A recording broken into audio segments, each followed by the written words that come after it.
Boa tarde a todos. O título que dei a essa mensagem, que também vai ser dividida em duas partes, é Firme-se em Deus, pois a forte sacudidura começou. Então esse é o conselho de Deus, né? Que nós nos firmemos nele, porque estamos em plena sacudidura no meio do povo do Senhor. Agora a pergunta é, por que haver uma sacudidura no povo de Deus? Esse termo sacudidura é uma figura de linguagem, uma sacudidura é um termo da agricultura, né? Tomado da lavoura, da vida no campo, em que uma peneira, ela sacode o grão e a palha sai, e somente fica na peneira aquilo que é bom da semente. Então, representa a mudança daquela colheita de um estado de impureza para um estado de pureza. Esse é o objetivo da sacudidura.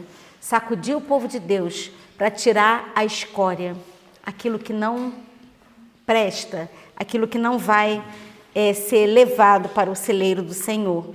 Então, sacudir significa peneirar ou purificar, tem o mesmo sentido. E Amós 9, de 8 a 10, já falava da sacudidura. Vamos ler Amós 9, de 8 a 10. Fala assim: Eis que os olhos do Senhor Deus estão contra este reino pecador, e eu o destruirei sobre a face da terra, mas não destruirei de todo a casa de Jacó, diz o Senhor. Pois eis que darei ordens e sacudirei a casa de Israel entre as nações. Quem é a casa de Israel? A igreja, nós, a igreja, isso. Assim como se sacode o trigo no crivo, aquela peneira, né? Sem que caia na terra um só grão. Todos os pecadores do meu povo morrerão à espada, e os que dizem, não nos alcançará, nem nos encontrará o mal. Então a gente vê que a sacudidura, na verdade, representa um juízo sobre o povo de Deus. Porque quem está sendo sacudido? Todo o povo de Deus, toda a igreja. Aqui nós não estamos falando de obra denominacional, obra de sustento próprio. Todos estão sendo sacudidos.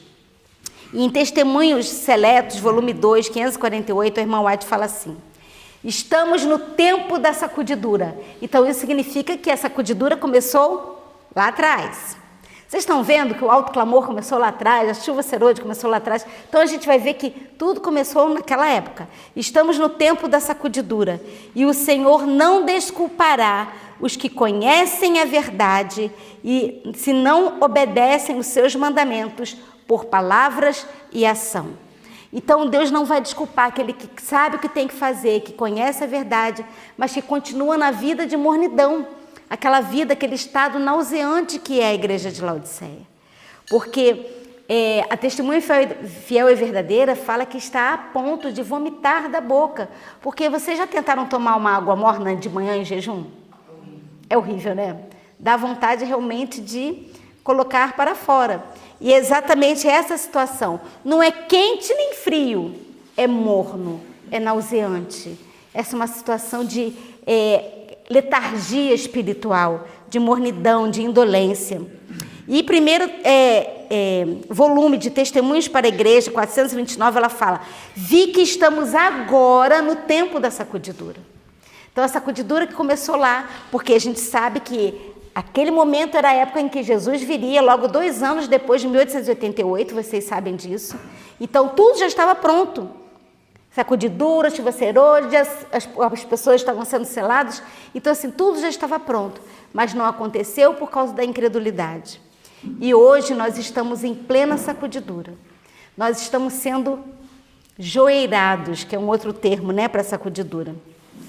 Chegou o tempo em que tudo que pode ser sacudido será sacudido. Só o que estiver firme vai permanecer. Todo caso vem a julgamento diante de Deus. Ele está medindo o templo e os adoradores. Isso é muito sério. Ele viu um anjo, né? O profeta viu um anjo medindo o templo e os adoradores. O que significa essa cena de medir o templo e os adoradores? Alguém consegue me fazer uma analogia com algo que está acontecendo hoje? Juízo investigativo. Então, ele está medindo o templo e os adoradores, o juízo investigativo que está acontecendo hoje no Santuário Celestial. Nós vivemos, às vezes, aqui na Terra, como se nada tivesse acontecendo lá no céu. A gente vive de uma forma tão dissoluta cada dia, achando que os nossos pecados são tão banais, são tão simples, e esquecemos que estamos diante de um Deus vivo, que está agora julgando individualmente cada um. Ele não julga a igreja como um todo. Ele julga individualmente, um por um, cada um de nós. Hoje nós ainda temos um advogado que está no céu, pleiteando através dos méritos do seu sangue por cada um de nós. Mas logo, logo, esse advogado vai cessar a sua missão. E ele vai falar, está feito.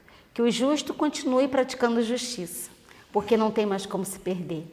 E o ímpio continue na sua maldade, na sua impiedade, porque não tem mais como se salvar. Então, mais uma vez eu pergunto, por que uma sacudidura na igreja? Não seria mais fácil Deus pegar os consagrados, os reavivados e reformados e já dar a chuva serôdia para eles? Não, por quê? Há necessidade desse joeiramento. Muitos pensam que, eu já vi pessoas falando que a sacudidura é para tirar os dissidentes de dentro da igreja e para ficar dentro da igreja só os fiéis. Irmãos, olha, na verdade, a sacudidura espiritual. Não é entrar e sair da igreja, é algo espiritual. É entrar e sair, ou sair, né, da mensagem, da verdade. Então, claro que vai haver depois, na última fase da sacudidura, que a gente vai ver uma separação, mas a gente vê que é espiritual. Porque a gente vai ver ainda hoje os não consagrados continuarem dentro da igreja e atuando plenamente dentro da igreja, os não consagrados. E, né, isso a gente está vendo. Então, vamos ver qual é o motivo. Primeiro, a gente precisa definir o que é a igreja de Deus. O que é a igreja? A casa de Deus, vamos ver? Nós vemos contrastes em duas situações do povo de Deus hoje, como eu falei para vocês ontem. Nós temos a igreja do Apocalipse 12 e a igreja do Apocalipse 3 dentro da nossa igreja. A igreja do Apocalipse 12 é aquela que o dragão irou-se contra a mulher é a igreja. Mas a guerra dele não é contra a mulher. A guerra dele é contra quem? O remanescente da mulher. Por quê? Tem dois motivos porque ele está guerreando contra o remanescente. Porque guarda os mandamentos de Deus e tem o quê? O testemunho de Jesus, que é o quê? O espírito de profecia. Está lá em Apocalipse 19:10. Né? João falou, se dobrou diante de Gabriel, Gabriel falou, sou conservo teu e de teus irmãos, que têm o testemunho de Jesus. E o testemunho de Jesus é o espírito de profecia. Então, a característica desse remanescente fiel, que o dragão está guerreando terrivelmente, é guardar os mandamentos de Deus e ter o testemunho de Jesus. Mas a igreja do Apocalipse 3:17 é uma outra parte que fala assim, rico sou e de nada tenho falta, eu estou enriquecido. Mas o que a testemunha fiel e verdadeira fala? Não, tu és um desgraçado, miserável, pobre, cego e nu. Mas aconselho-te que de mim compres ouro provado no fogo. Que é a fé e o amor, né? E as vestiduras brancas é o quê? A justiça de Cristo. E o colírio para ungir os olhos da cegueira? O Espírito Santo, a graça de Cristo, né? Então ela fala, olhando para o alto, 28. É o caráter e não o terdes o nome nos livros da igreja que vos torna cristãos. Então é o caráter. É isso que faz a diferença dos dois povos que estão hoje dentro da igreja. Muitos há cujos nomes estão nos livros da igreja, mas não sob o governo de Cristo. Não lhes ouvem as instruções, nem fazem a sua obra. Isso é triste. que isso não aconteça com nenhum de nós, né? De estarmos dentro desse que não quer seguir a Cristo. E esse texto aqui foi lido pelo Ivan, Mensagens Escolhidas, volume 1, 69. Por 40 anos a incredulidade, murmuração e rebelião excluíram o antigo Israel da Canaã terrestre.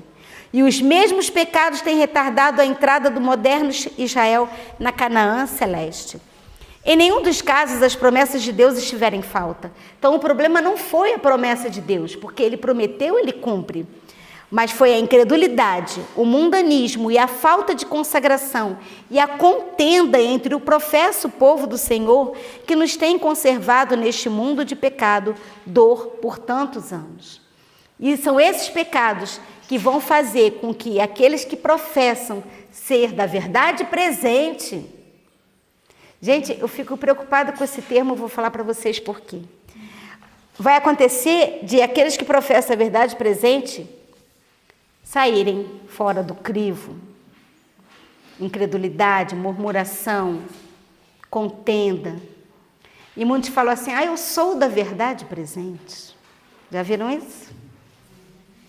Rico sou e de nada tenho falta. Essa mensagem de Laodiceia são os que professam a verdade presente. Eu tenho a justiça de Cristo. Também para esses que abrem a boca para falar que tem a justiça de Cristo e que o outro é pecador, miserável, pobre, cego e nu. O que nós temos que conhecer temos a justiça de Cristo, sim, Ele quer nos dar. Mas nós somos miseráveis, pobres, cegos e nus, desesperadamente perversos. Essa é a nossa condição. Mas reconhecemos a nossa pequenez, a nossa total desvalia, a nossa dependência total dele. Nunca ninguém que esteja se aproximando de Cristo vai falar, tenho afinidade com Cristo, ou eu sou mais consagrado que outro. Nunca ninguém vai falar assim, eu sou bom. Gente, é muito sério. E o Senhor não nos cerrou o céu. Testemunhos para a Igreja, volume 5, 217. Mas nosso próprio procedimento de constante apostasia nos separou de Deus. Pecados graves e presunçosos têm habitado entre nós. E, no entanto, a opinião geral é que a igreja está florescendo. Não é isso que a gente ouve? A igreja está crescendo, milhares de batismos. A igreja está crescendo, florescendo, e que a paz e prosperidade espiritual encontram em todas as suas fronteiras. Sabe o que ela diz? A igreja deixou de seguir a Cristo, o seu guia, e está constantemente retrocedendo rumo ao Egito. Voltando ao Egito. Todavia, poucos ficam alarmados ou atônitos com a sua falta de poder espiritual. Dúvidas e mesmo descrenças dos testemunhos do Espírito de Deus estão levedando nossas igrejas por toda parte. E Satanás assim o deseja. É da vontade de Satanás. Agora, não sei se vocês conhecem esse texto de Manuscript Release, número 17, página 81, 82, fala o seguinte. Deus possui uma igreja. Aqui foi a melhor definição de igreja que eu vi. Deus possui uma igreja, mas ela não é uma grande catedral, nem uma igreja oficialmente estabelecida, nem as diversas denominações, mas sim o povo que ama a Deus e guarda os seus mandamentos. Porque onde estão 2 ou 3 reunidos em meu nome, ali eu estou no meio deles.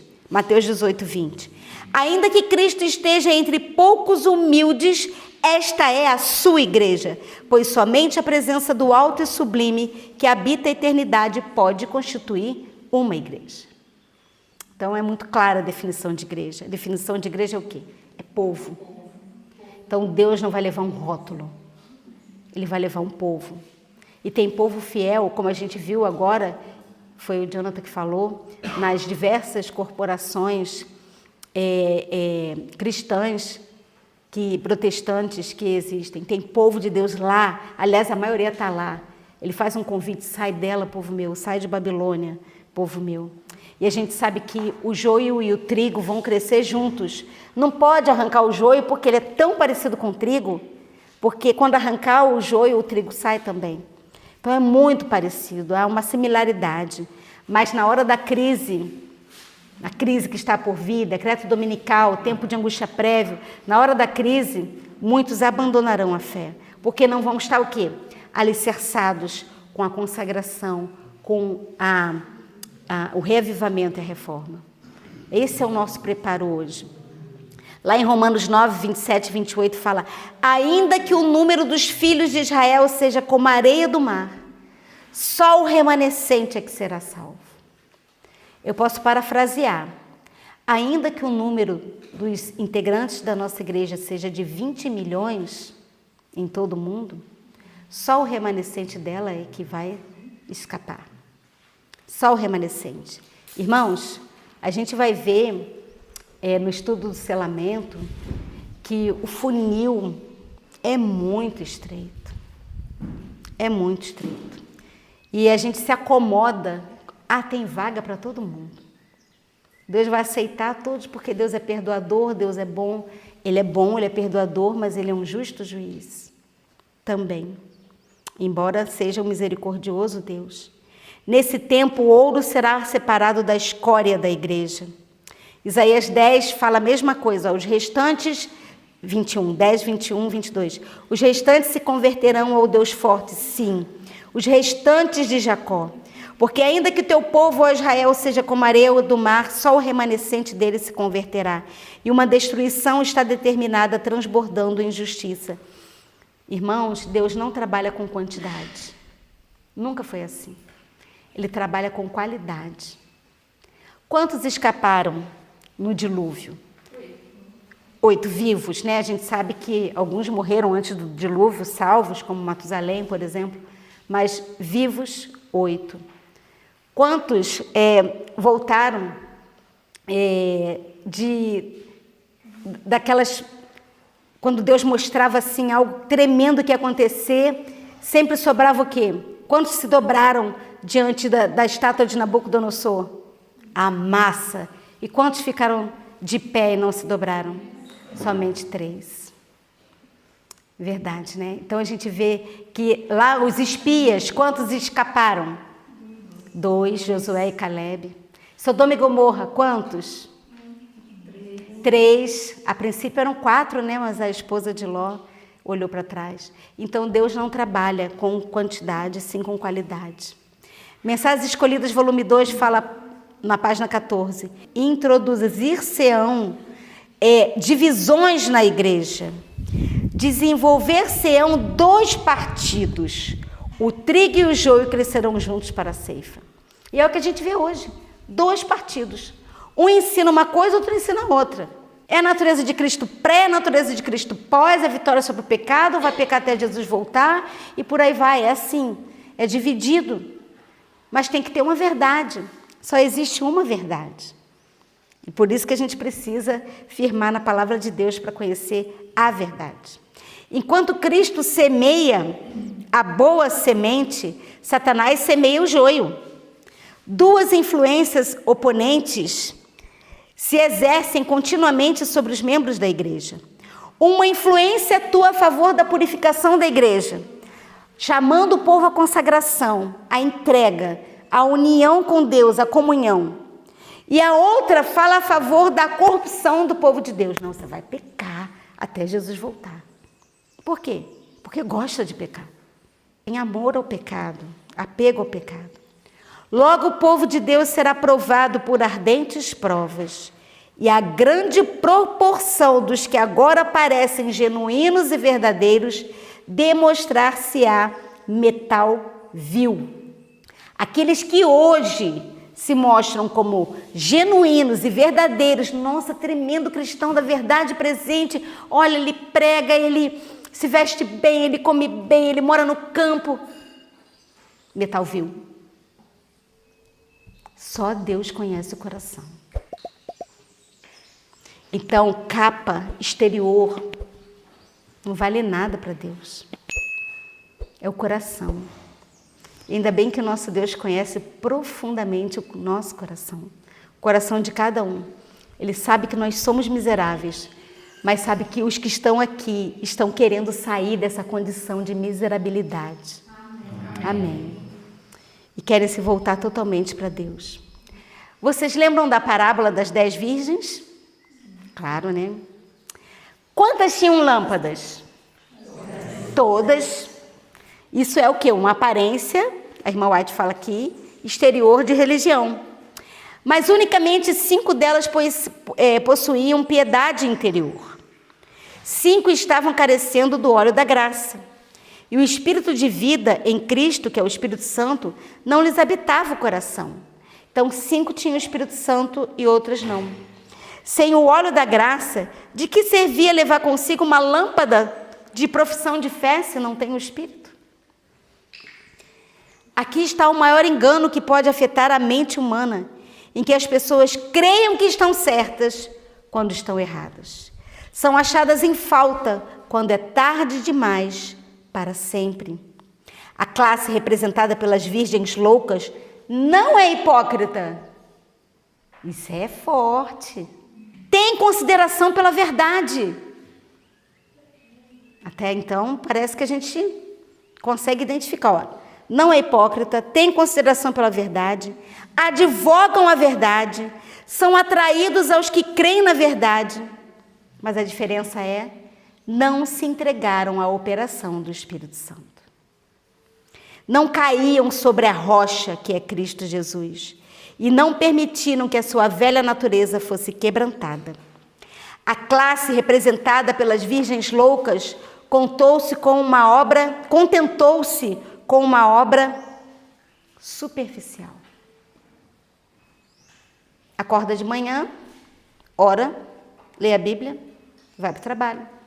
Chega em casa de noite, ora, lê a Bíblia e dorme. Às vezes lê um livro de Espírito de Profecia, um capítulo. Isso é consagração? Não. Obra superficial. Não conhecem a Deus, não estudaram o seu caráter, não tiveram comunhão com Ele. Comunhão é consagração. Por isso não sabem como confiar, como ver e viver. Seu serviço para Deus degenera em formalidade. É só formalidade, só capa. Por dentro é oco e seco. Isso é muito sério. São aqueles que pensam que estão certos, mas estão terrivelmente errados. Deus quer intimidade conosco. Ele quer exercer a sua paternidade. Quem aqui já teve ou tem um pai, né? Eu tive meu pai, mas ele não está mais aqui, né? Ele já faleceu, mas quem tem pai ou teve, sabe como é tão bom você chegar ao pai, poder estar com ele, falar com ele, ligar para ele. E é isso que a gente tem que ter. Se a gente tem vontade de fazer isso com nossos pais terrestres, muito mais com o nosso Pai Celestial, que quer dar mais bênçãos a nós do que os pais terrestres querem dar boas dádivas aos filhos. Então, sente-se bem o povo de Deus, pois se imaginam em exaltada condição de realizações espirituais. Que maior engano pode sobrevir à mente humana que a confiança de estar correto quando se está totalmente errado? Isso é cegueira espiritual. A mensagem à igreja de Laodiceia é uma impressionante acusação. A mensagem da igreja de Laodiceia não é uma mensagem suave, não. É um puxão de orelha, né? É uma impressionante acusação. É aplicável ao povo de Deus no tempo presente. O Senhor nos mostra aqui que a mensagem a ser apresentada a seu povo pelos pastores, a quem ele chamou para divertir o povo, não era uma mensagem suave, não é uma mensagem de paz e segurança. Então, se os pastores hoje, ou qualquer um da liderança hoje, prega uma mensagem suave, uma mensagem de paz e segurança, eles não estão dando o sonido certo. Por quê? As almas estão perecendo. É uma mensagem de vida ou morte. É para sacudir, irmãos. Tem que sacudir.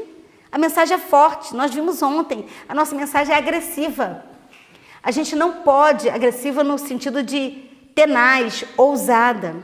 A gente não pode lidar com, mas se os jovens ouvirem isso, eles não vão ficar na igreja. Se os irmãos melindrosos ouvirem isso, não vão ficar. Os que querem viver piedosamente no meio do povo de Deus, vai ter avidez por essa mensagem.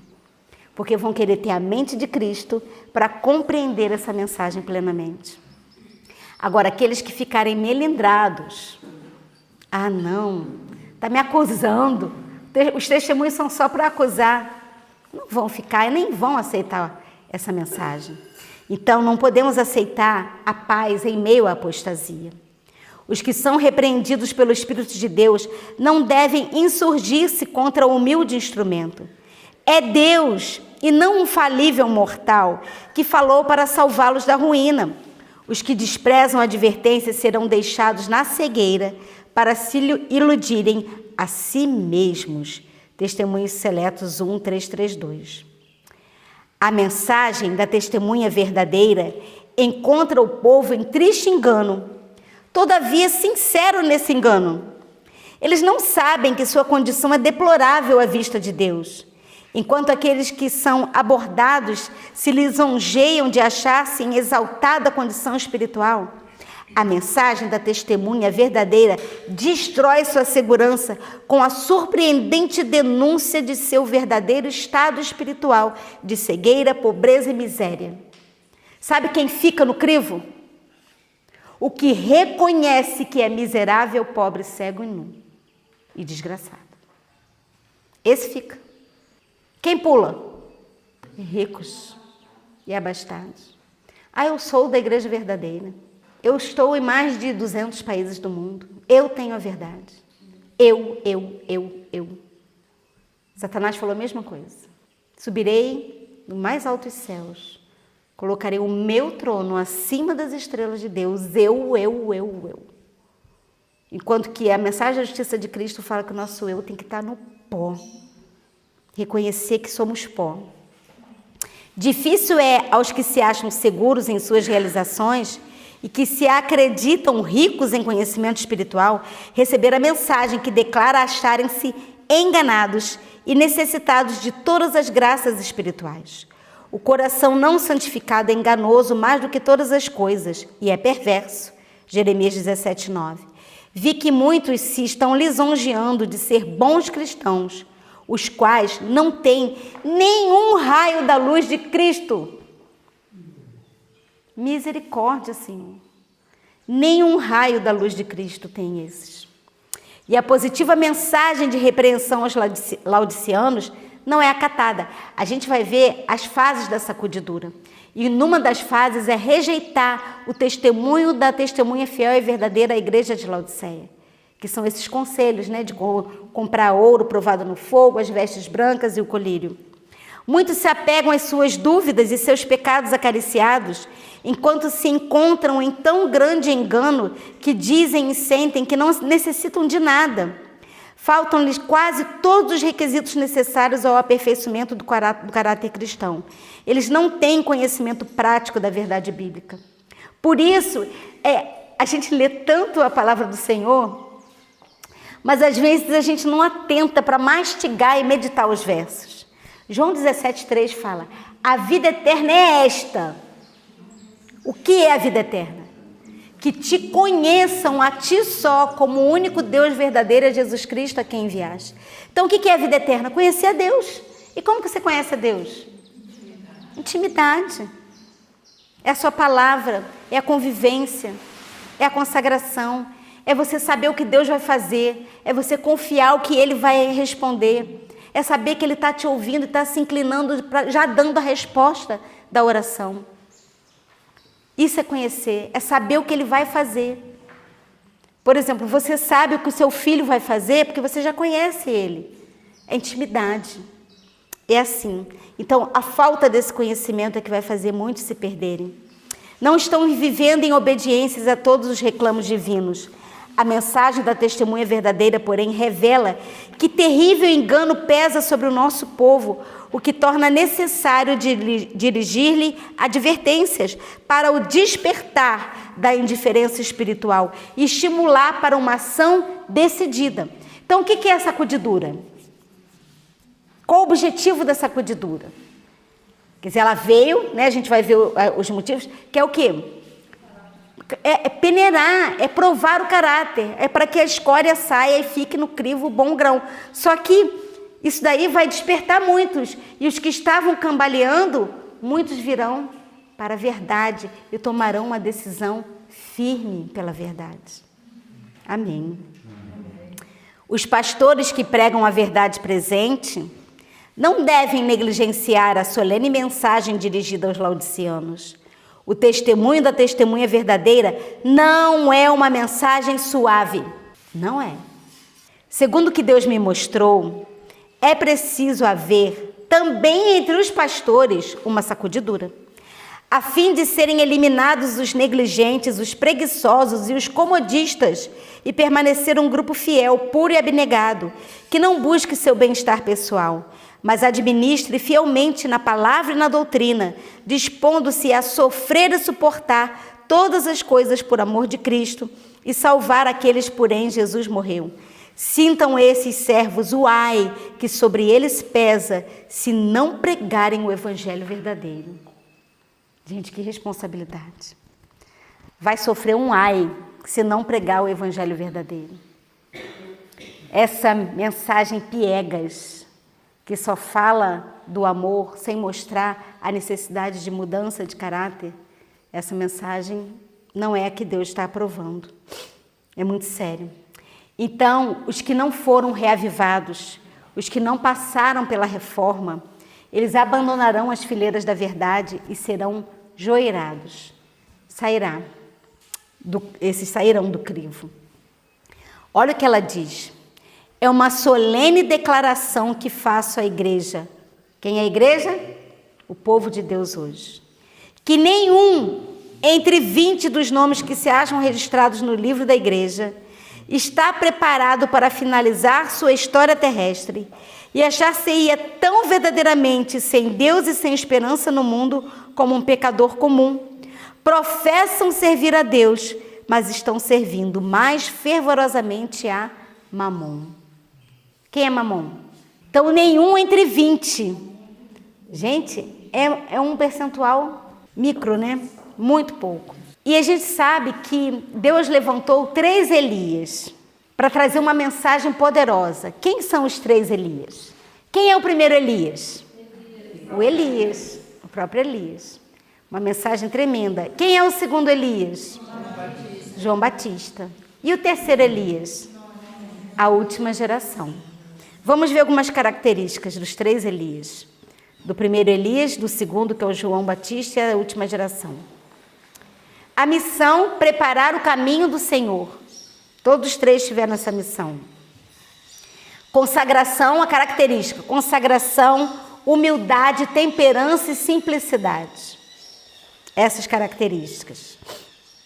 Uma vida retirada na montanha e no campo.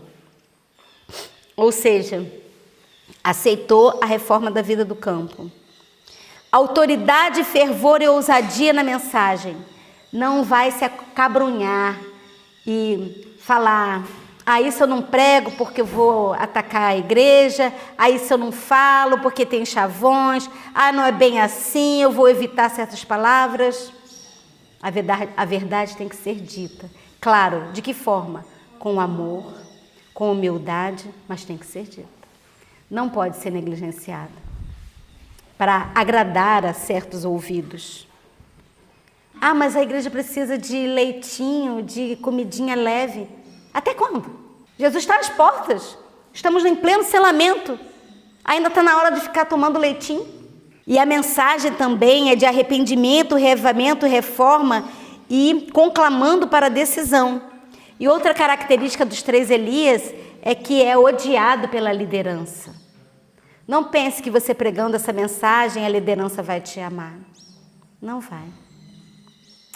Tempos de tribulação estão diante de nós.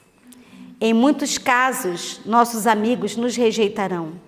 Sem causa, homens se tornarão nossos inimigos. Os motivos do povo de Deus serão mal interpretados, não somente pelo mundo, mas por seus próprios irmãos. Os servos do Senhor serão colocados em situações difíceis, Será criada uma tempestade num copo d'água para justificar a atitude egoísta e a injustiça dos homens. Será menosprezada e diminuída a obra que homens realizaram fielmente. Por quê? Porque a prosperidade aparente não acompanhou os seus esforços. E por meio de falsas acusações, esses homens que são fiéis serão vestidos com as negras vestes da desonestidade, sem ser desonestos. Por circunstâncias além de seu controle, tornaram a sua obra duvidosa. E os fiéis serão apontados como homens que não merecem confiança. E isso será feito pelos membros da igreja.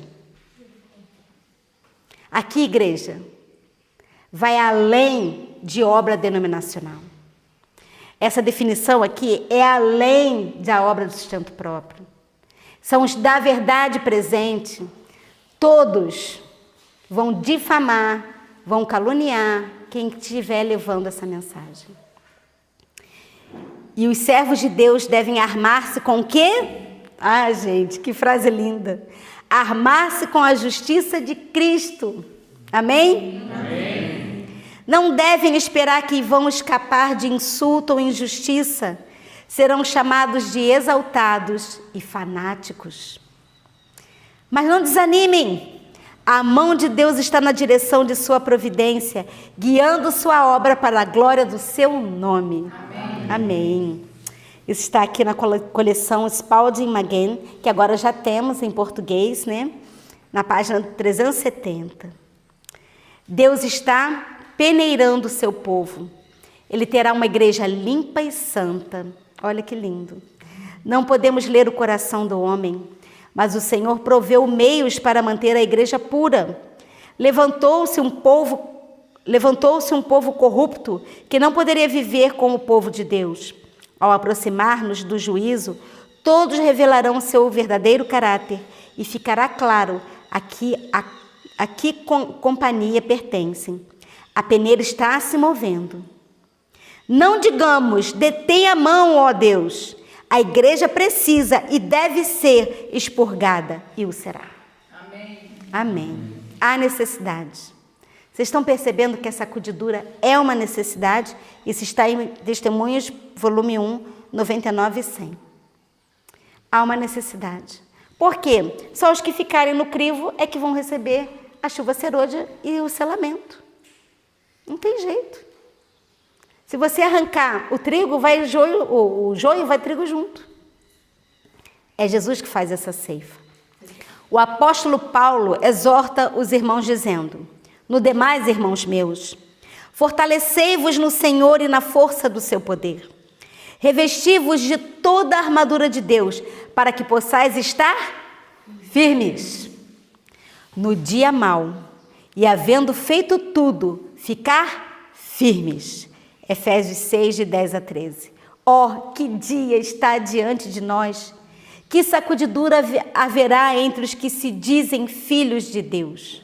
Que dia! Nós estamos num momento solene, né? Vivendo esse momento solene.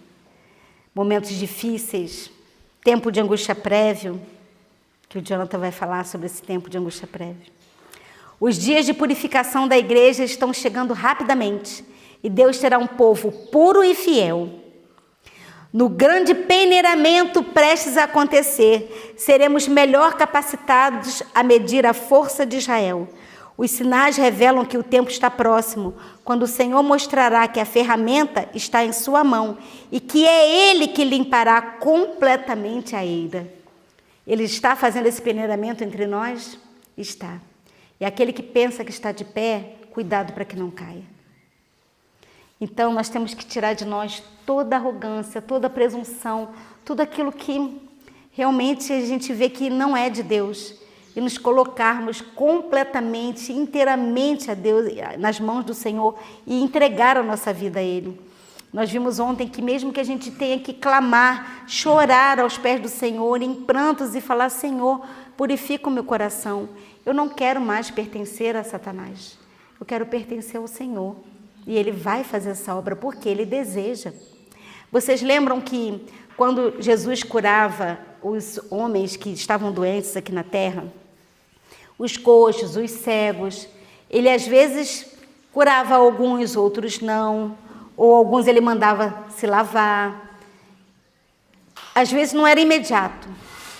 Qual era a doença que era imediatamente curada? A lepra. Por quê? Porque representa o quê? A lepra do pecado. Isso significa que quando nós pedimos purificação de caráter e cura da lepra do pecado, Ele quer nos outorgar imediatamente a cura. Ele quer nos dar essa cura. Então, se você deseja ficar curado da lepra do pecado, Ele fala: filho, eu te curo. Sou eu que curo da sua apostasia. Isso é tremendo demais. Foi-me mostrado o povo de Deus e vi-o fortemente sacudido. Alguns com viva fé e agonizantes brados pleiteavam com Deus. Olha, quem vai ficar firme no crivo, não só a hora, como eu falei, lê um pouquinho, correndo. Não, como que eles estão? Fé viva e com agonizantes brados pleiteando com Deus: Senhor, me cura da apostasia, tira de mim aquilo que não agrada ao Senhor.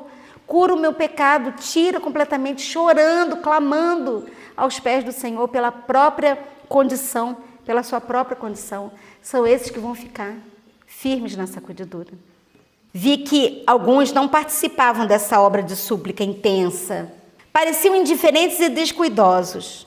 Não resistiam às trevas que os rodeavam e os envolvia qual densa nuvem.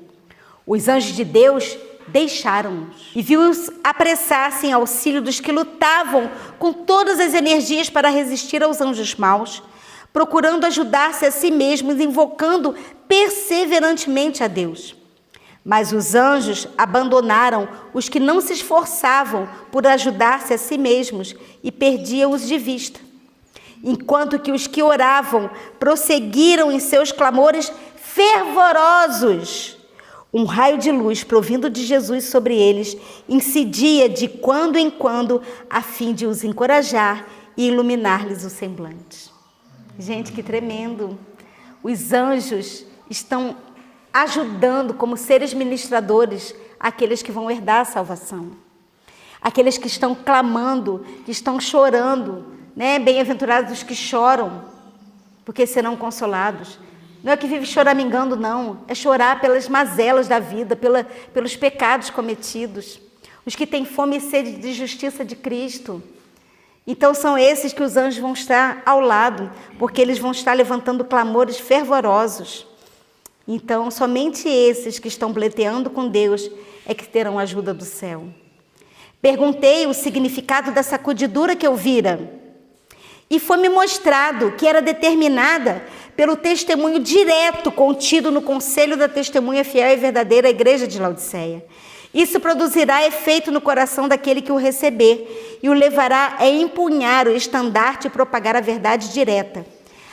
Alguns não suportarão esse testemunho direto e levantar-se-ão contra ele, o que determinará a sacudidura entre o povo de Deus. Olha, daqui a gente tira muita lição. Primeiros Escritos 270, para quem está anotando. Olha só. Vem o testemunho da testemunha fiel e verdadeira igreja de Laodiceia. Os que acatam esse testemunho, eles pegam, né, e empunham a bandeira, né, o estandarte, e propagam essa verdade direta. Mas muitos não suportam esse testemunho e vão começar a fazer o quê? Eles não suportam e se isolam e caem? Não. Eles começam a fazer o quê? Oposição. Isso é fanatismo. Isso é mentira. Isso é enganoso. Cuidado. São as frases. Isso é heresia. Isso é que vai determinar a sacudidura entre o povo de Deus. O testemunho da testemunha fiel e verdadeira não foi atendido nem pela metade. Nem pela metade da igreja. O solene testemunho do qual depende o destino da igreja foi subestimado, se não rejeitado por completo. Aí às vezes me perguntam, os 144 mil é literal ou simbólico? Há muito comodismo no simbolismo. Tem vaga demais. Mas olha o caráter daqueles que querem ser 144 mil. O Ivan vai mostrar. se é literal ou simbólico.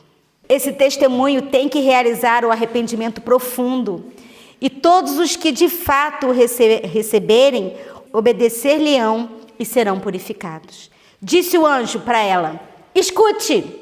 Logo ouviu uma voz que soava como muitos instrumentos de música, todos em acordes perfeitos, suaves e harmoniosos.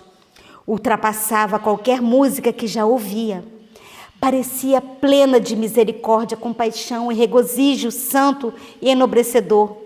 Atravessou-me todo o ser. E disse o anjo: olhe! Minha atenção foi então dirigida para o grupo que eu vira, e fora fortemente abalado, sacudido. Foram-me mostrados os que eu antes vira a chorar e orar em agonia de espírito. O grupo de anjos da guardas em volta deles foi duplicado. Moviam-se em rigorosa ordem, firmes como um batalhão de soldados. Amém. Demais, irmãos. Tremendo demais. A gente não tem noção do que acontece no mundo espiritual. Não temos a mínima noção. Nem do lado do inimigo, o que ele está aprontando para nos derrubar, e nem do lado de Deus, o que ele está fazendo para nos salvar. A gente não tem ideia. Que cena é essa que foi mostrada para ela, né? Ela ouviu, eles louvando, cantando e agonizando, pedindo perdão, e ela viu, e os anjos em duplicata, né? 2 anjos para cada um dos salvos em volta deles. Mas olha só, diminuíra o número dos que faziam parte desse grupo. Mesmo os que estavam pleiteando com Deus começou a diminuir. O que é isso? Sacudidura. Alguns que estavam firmes caíram. A gente vai ver estrelas caindo. Pessoas que a gente admirava, pessoas que a gente achava, nossa, esse daí é um tremendo cristão, caindo. Diminuíra o número dos que faziam parte desse grupo. Ao serem sacudidos, alguns tinham sido arrojados fora do caminho. Os descuidosos e indiferentes que não se uniram com os que prezavam suficientemente a vitória e a salvação para por elas lutar e angustiar-se com a perseverança, não as alcançaram e foram deixados atrás, em trevas, e em seu lugar foi imediatamente preenchido pelos que aceitavam a verdade, os que estavam vindo de fora, e a elas se filiavam. Anjos maus se lhes agrupavam ao redor, mas sobre eles não tinham poder. Então, irmãos, não é hora do povo de Deus mostrar fraqueza. Não podemos deixar de ficar alerta um momento sequer. Não podemos deixar de ficar alertas um momento sequer. Requer o quê? Vigilância. Hoje e daqui a uma semana? Todo dia, toda hora, minuto a minuto. Essa deve ser a vigilância do povo de Deus.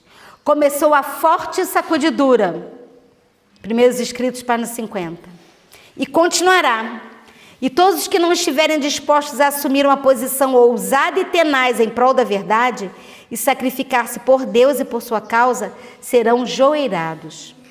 E ao aproximar-se a tempestade, alguém pode me definir o que é essa tempestade? Ao aproximar-se a tempestade, mas aqui ela está falando a fase final, né, da sacudidura, que é com o decreto dominical. Claro que vai estar sacudindo antes, o decreto só vai terminar de separar, porque esse sacudidura está ocorrendo antes do decreto. Uma classe numerosa que tem professado fé na mensagem do terceiro anjo, então não é qualquer um, é aquele que está professando a fé na justiça de Cristo, que é a mensagem do terceiro anjo, mas não tem sido santificada pela obediência à verdade, abandonará sua posição, passando para as fileiras do adversário. Misericórdia, Senhor. Quem professa a fé do terceiro anjo, a gente não consegue imaginar que vai pular para o outro lado. É muito sério. Quando? Quando aproxima-se a tempestade, a prova final. Pela união com o mundo e a participação em seu espírito, chegam a ver as coisas quase que sob a mesma luz. Mas quando vier a prova, essa prova final, achar-se-ão preparados para escolher o lado mais fácil e popular. Homens de talento e de modos amáveis, que uma vez se regozijaram na verdade. Ai, queridos, isso é terrível. Pessoas que estão do nosso lado e que amaram a verdade e que são famosos, empregaram suas faculdades para enganar e desviar as almas. Eles se tornam os mais amargos inimigos dos seus antigos irmãos. Quando os observadores do sábado forem levados perante os tribunais para responder por sua fé, estes apóstatas serão os mais eficientes agentes de Satanás para apresentá-los sob falsa luz e acusá-los e, por meio de falsos testemunhos e insinuações, mover os governantes contra eles. Grande conflito 579. Por que haverá então uma sacudidura na igreja? Para purificá-la dos ímpios e para purificá-la do pecado. Quem são os ímpios? Os ímpios são aqueles lá de fora, os beberrões, A definição de ímpio na Bíblia é quem está no meio do povo de Deus. Vamos ver? Quem quiser anotar, os textos são bem claros. 1 Coríntios 5:11. Mas agora vos escrevi que não vos associeis com aqueles que, dizendo-se irmão, ou seja, está na igreja, for fornicador, avarento ou idólatra, ou maldizente, ou beberrão, ou roubador, com o tal nem ainda comais. Então é o de dentro. Outro texto, Jeremias 5:26. Porque ímpios se acham entre o meu povo, Deus falando. Salmo 50:16. Mas ao ímpio diz Deus: que fazes tu em recitar os meus estatutos, em tomar a minha aliança na tua boca? Quem é que faz isso? Não é o profeta para o povo de Deus? Visto que odeias a correção e lanças as minhas palavras para trás de ti, assenta-te a falar mal contra o teu irmão. Ouvi, pois, isto, vós que vos esqueceis de Deus. Então, recitam os estatutos, tomam a aliança de Deus na boca, mas odeia a correção e fala mal do irmão. Olha só, esse é o ímpio. Salmo 109, 6, 7 e 13. Põe sobre ele um ímpio, e Satanás esteja à sua direita. Quando for julgado, saia condenado. E a sua oração se lhe torne em pecado. Então, quem é esse ímpio? Ele ora. Vocês estão vendo aqui? Ele ora. A sua oração se torna em pecado. Desapareça a sua posteridade e o seu nome seja o quê? Apagado da seguinte geração. Então, tem o nome riscado. E 1 Timóteo 3, de 1 a 7, que vocês conhecem bem esse texto. Sabe, porém, isto, que nos últimos dias sobrevirão tempos trabalhosos ou angustiosos, porque haverá homens amantes de si mesmos, avarentos, presunçosos, soberbos, blasfemos, desobedientes a pais e a mães, ingratos, profanos, mais amigos dos deleites do que amigos de Deus. Aí você pensa assim, é o ímpio lá fora, né? Vamos continuar? Tendo aparência de piedade, mas negando a eficácia dela. Quem é que tem aparência de piedade? São os de fora ou os de dentro? Destes, afasta-te também. E eles aprendem sempre, ou seja, estão na igreja, e nunca podem chegar ao conhecimento da verdade. Então, haverá uma sacudidura da peneira. No devido tempo, a palha precisa ser separada do trigo. Por se multiplicar a iniquidade, o amor de muitos está se esfriando no nosso meio. Este é precisamente o tempo em que o genuíno será o mais forte. O peneiramento de Deus sacode para fora, olha que frase triste, multidões como folhas secas. A palha como nuvem será levada pelo vento, mesmo de lugares onde só vemos ricos campos de trigo. Aparentemente tudo trigo. Quando sacudir, multidões de palha voando. É sério. Firme-se em Deus, porque a forte sacudidura começou. Acho que é depois da manhã, nós vamos continuar, ou é amanhã, não lembro. Nós vamos continuar depois para concluir as fases da sacudidura, detalhar cada ponto da sacudidura, para que a gente fique firme em Deus e não sejamos joeirados. Que Deus nos fortaleça e nos dê a firme decisão de permanecer junto de Cristo até o fim.